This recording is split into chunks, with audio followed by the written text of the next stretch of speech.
आ रही है, ये सीधा पहचान है। और जिस रुपया आने के बाद बताऊं कि पड़ी, समझ रहे हैं ना, केस लड़े के मन करे, केहू से झगड़ा करे के मन करे, न जाने का करने का मन करे।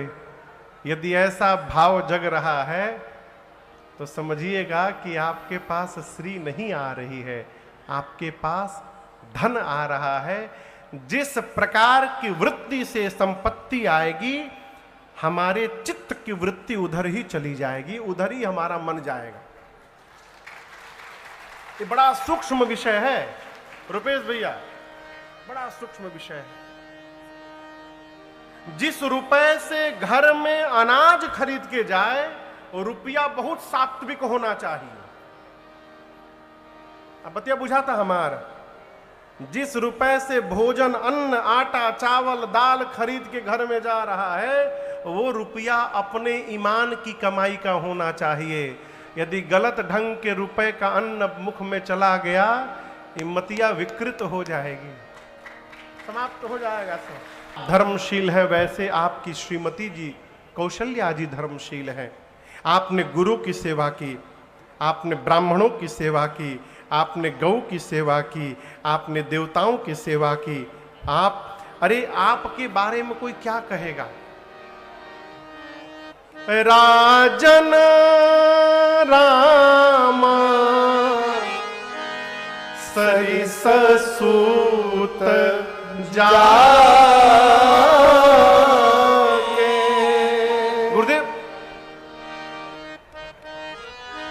गुरुदेव भगवान कहते हैं, महाराज जिसके घर में राम पुत्र बन करके बैठे हो, आपसे अधिक सौभाग्य और किसका होगा? तुमते अधिक पुण्य बढ़ काके, राजन राम सरिस सुत जाके। जीवन में केवल सत्कर्म ही हमको अमृत को प्रदान कर सकता है। क्या करे महाराज? कुछ भी कर सकते हैं, कुछ भी कर सकते हैं। वर्तमान समय में यदि आप परमार्थ करना चाहते हैं तो मैं आपसे निवेदन करूं, यज्ञ बाद में करिए, पहले अपने गांव में, अपने खेत में वृक्षारोपण करिए। आज के समय में पेड़ लगाना इतना आवश्यक है, आप उसकी कल्पना नहीं कर सकते। मैंने भारत सरकार से निवेदन किया है कि आप जो ये 4 लेन 8 लेन एक्सप्रेसवे का टेंडर देते हैं, जो टेंडर लेता है उसके साथ ये भी क्लॉज में लिखिए कि आपको सड़क के दोनों तरफ वृक्ष लगाने हैं, और बड़ भइला के बाद कांटे वाला वृक्ष नहीं लगाने हैं, ऐसे वृक्ष लगाने हैं जो छाया दे सके। नहीं तो जो स्थिति अरब की है वो स्थिति भारतवर्ष की होगी। यदि आज नहीं चेते हम लोग तो आने वाला भविष्य बहुत दुखदाई होगा। आप इतने लोग हैं, और तो छोड़िए, यदि केवल सनातनी जग गए तो 10 वर्ष के भीतर यह समस्या समाप्त हो जाएगी। 10 वर्ष के भीतर। कैसे महाराज? जितने हम सनातनी हैं, घर में कोई जन्मदिन आवे, घर में यदि विवाह की वर्षगांठ आवे, घर में कोई मांगलिक कार्य आवे, उस उपलक्ष्य में एक पेड़ लगाइए। कौन सा पेड़ लगाएं? आम का पेड़ लगाइए, नीम का पेड़ लगाइए, पीपल का, बरगद का पेड़ लगाइए। क्यों? जिससे समाज को ऑक्सीजन मिल सके। पेड़ होंगे। दुबई में पेड़ काट देने पर मृत्यु की सजा हो जाती है, मृत्यु की सजा। आप सोच नहीं सकते, रेगिस्तान में बालू पर जो हरियाली वहां खिली है, आप उसकी कल्पना नहीं कर सकते। वहां उतना मूल्य है उसका। हम लोग काटे पड़े हैं, जब देखो जेकरा माना तो वही काट के लेके चल जाता है। क्या विकास है? अच्छी बात, विकास करिए, लेकिन जितने पेड़ कट रहे हैं उससे अधिक वृक्ष लगाने चाहिए। समाज इसके प्रति जागरूक यदि नहीं होगा तो यहां पर बैठी सरकार कुछ नहीं कर सकती। हमको आपको जगना पड़ेगा इसके लिए। और एक बात कहें, बोले, आप लोग मानिएगा, घर में यदि कोई चला जाए, दादाजी, दादी जी, पिताजी, बड़े पिताजी, आप उनका श्राद्ध कर्म करते हैं ना? श्राद्ध कर्म के दिन, तेरही के दिन, चाहे एकादशाह के दिन जो दाग लिया है उसके हाथ से एक वृक्षारोपण कराइए। किसके नाम से? जो चला गया है उसके नाम से। उस वृक्ष की रक्षा करिए। जब बड़ा हो जाए वो वृक्ष, तो जिसके नाम से वृक्ष लगाया गया है उसके नाम का नेम प्लेट बनाकर उस वृक्ष में ठुकवा दीजिए। इससे क्या होगा महाराज, आपकी आने वाली पीढ़ी जब जब उस वृक्ष को देखेगी उनको अपने पूर्वजों की याद आएगी और उनको प्रणाम करेंगे। बहुत सारे लोग आज ऐसे हैं, उनसे पूछिए कि पर बाबा के क्या नाम रहे? महाराज मुहुए में बावत तो लिखे हमारे, पर बाबा तो ढेर दूर, बाबा के नाम लिखे याद लोग के। यही कारण है, कम से कम जब जब पेड़वा देखेंगे बाबा पर बाबा याद तो आएंगे। ये भाव जगेगा कि हमारे बाबूजी के नाम का पेड़ है। जो श्रद्धा पिता के प्रति थी वो श्रद्धा उस वृक्ष के प्रति जागृत हो जाएगा। ये बहुत कठिन काम नहीं बोल रहा हूं आप लोग को। समाज में हमको शरीर मिला है तो हमारा समाज के प्रति कोई दायित्व है। केवल रुपया कमाना, खाना, खा के सो जाना और सवेरे, ये जीवन थोड़ी है। आपको सुनकर आश्चर्य होगा, दक्षिण भारत में एक आदमी रोज एक पेड़ लगाता था, नित्य एक पेड़ लगाता था और उस पेड़ की रक्षा भी करता था। एक पेड़ लगाते लगाते उस आदमी ने 10 साल में जंगल खड़ा कर दिया। जंगल भारत सरकार ने बुलाकर उनको उपहार दिया, पुरस्कृत किया गया पद्म विभूषण से। ये क्या है, छोटा सा आदमी कर सकता है, हम आप क्यों नहीं कर सकते हैं? समाज के प्रति जागरूक होइए। जिस धरती में, जिस गांव में, जिस प्रदेश में शरीर मिला है उस मिट्टी का हमारे ऊपर ऋण है। हर व्यक्ति को मां ने अवसर दिया है अपने ऋण को उतारने का। ये परमार्थ है, ये सत्कर्म है। हम कृष्णा जी से निवेदन करेंगे, आपने यज्ञ कराया, आपने ये कथा कराई, इसके उपलक्ष्य में 4 से 5 दिन के भीतर कम से कम 11 वृक्ष का रोपण कराइए। और वृक्षारोपण करने के बाद उसमें वो जाली लगवाइए गोल वाला, जिसके कोई पशु आकर खा न जाए उसको, जब तक वो बड़ा ना हो जाए। और आप लोगों से भी मेरी प्रार्थना है, आप लोग 2 दिन आज कथा सुने, कल भी सुनेंगे, 3 दिन कथा सुने, कुछ दक्षिणा देंगे हमको आप लोग? कहिए। तो यदि दक्षिणा देना चाहते हैं तो मेरी प्रार्थना स्वीकार करिए। सब लोग कोई ना कोई वृक्ष लगा दीजिएगा अपने अगल बगल। लेकिन एक प्रार्थना और, यूकोलिप्टस न लगाइएगा। महाराज 5 साल में बड़ हो जाए लमहर तो काट के बेच दे। ऐसा पेड़ न लगाइए जिसको काटना पड़े। ऐसा पेड़ लगाइए जो आपके कष्ट को काट दे, आपकी समस्या समाप्त कर दे। गोस्वामी जी में मानस में चौपाई कहते हैं कि जो अति आतप व्याकुल होई, तरु छाया सुख जाने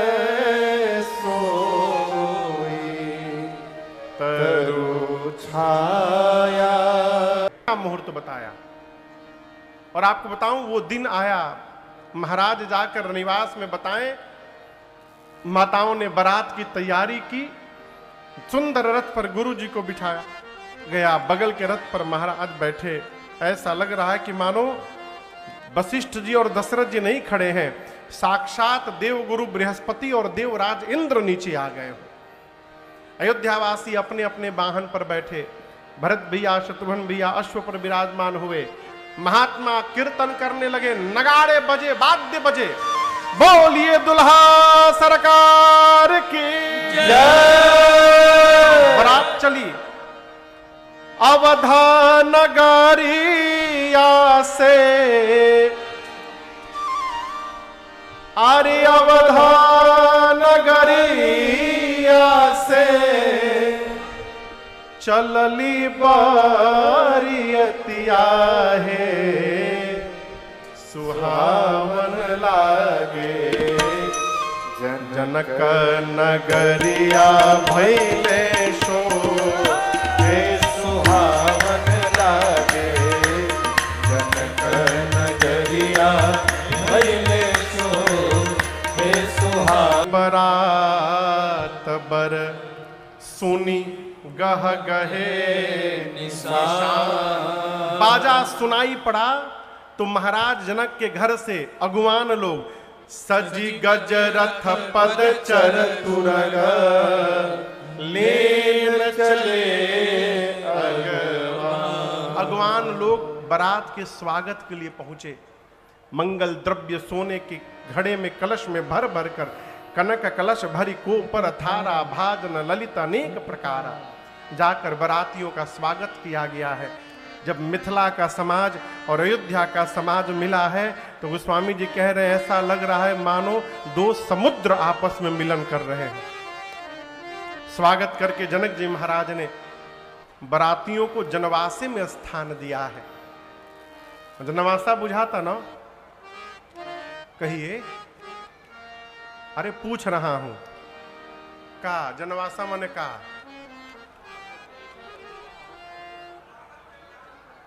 स्वागत कौन ची?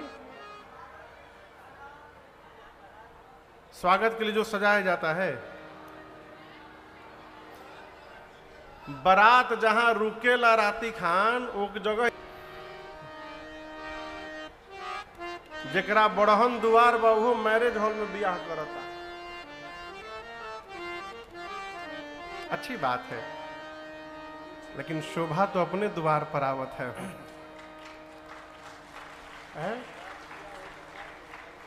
सुंदर जनवासे में बारात को स्थान दिया श्री जनक जी महाराज ने। तो अब वो उसके पिताजी रोज उसको स्कूल छोड़ने जाते हैं, कि सब अकेले आता। लड़कों से पूछा गया आपके पिताजी बुजुर्ग हो के आपको मोटरसाइकिल से छोड़ने आते हैं, ले जाने आप। तो बाबूजी के हमारा डर बाकी रास्ते में आते हैं। चारों भाइयों का विवाह संपन्न हो जाए। विवाह जी दर्शन करिए किस भाव में इस चौहान विग्रह में होला। मटकोड़ माई लोग गीत गावेला, अरे कहवा के पियर माटी कहाँ के कुदार, कहाँ के कुदार है, कहवा के पांच सुहागिन माटी कोड़े जा सुहे, के पियर माटी मिथिल के कुदार है। के बैठे हैं।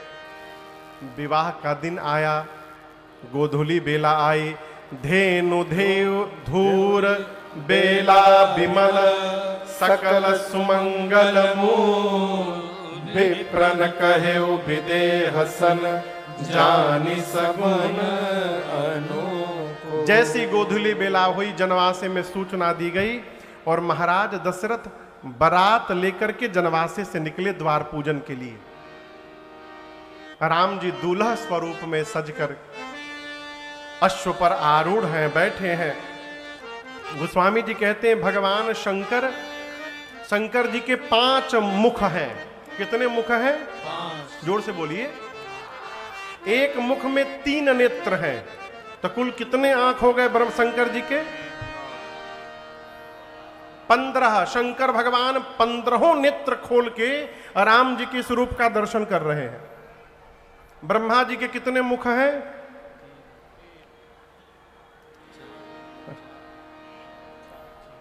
4 गो। पिछवा वाला ना लौकेला, उनको चतुरानन कहा जाता है। ब्रह्मा जी के कितने मुख हैं? 4। एक मुख में 2 आंख, तो कुल कितने हो गए? 12। ब्रह्मा जी के 12 आंख, वो 12 आंख से देख रहे हैं। शंकर भगवान के पुत्र हैं कार्तिकेय जी, उनके 6 मुख हैं। ये देखिए यहां पर पार्वती जी की गोद में जो बैठे हैं कार्तिकेय भगवान, इनके 6 मुख हैं। एक मुख में 2 आंख, कुल कितने नेत्र हो गए? 12। अपने 12 नेत्र से देख रहे हैं, ब्रह्मा जी 8 नेत्र से देख रहे हैं।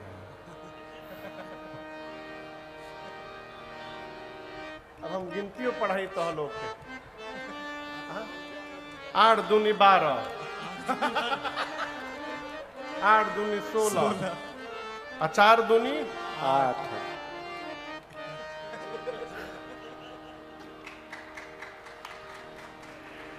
शंकर भगवान के कितने नेत्र?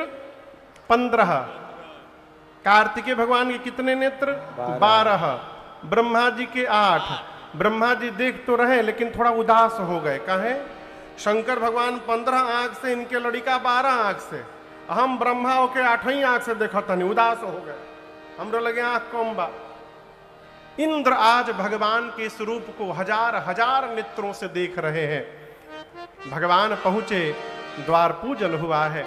अब द्वार, अच्छा आप लोग बताइए, आप लोग का विषय नहीं है, आप लोग बताइए, द्वार पूजन के बाद दूल्हा कहां जाता है? आंगन में जाता है कि बारात में वापस जनवासे में? वापस जनवासे में। हम बियाह भइल बा लागत रुआ सबके। लेकिन राम जी जनवासे में नहीं गए, राम जी महल में चले गए भीतर। कहे गए जानते हैं? राम जी का न चुमावन हुआ था, राम जी को न हल्दी लगा चढ़ा था, कोनो कार्यक्रम राम जी का नहीं हुआ था जो जो घर में होना चाहिए। राम जी पहले से ससुराल में आके बैठे हैं।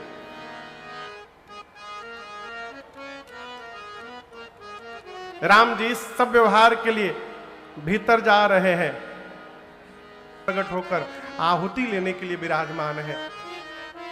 मुनियों ने सबसे पहले गणपति भगवान का पूजन कराया, उसके बाद सोने की थाल में जल लेकर हिमांचल महाराज और मैना जी ने जैसे शंकर जी के पांव को पखारा था, उसी प्रकार श्री जनक जी महाराज और सुनैना जी राम जी के पांव को पखारने लगे।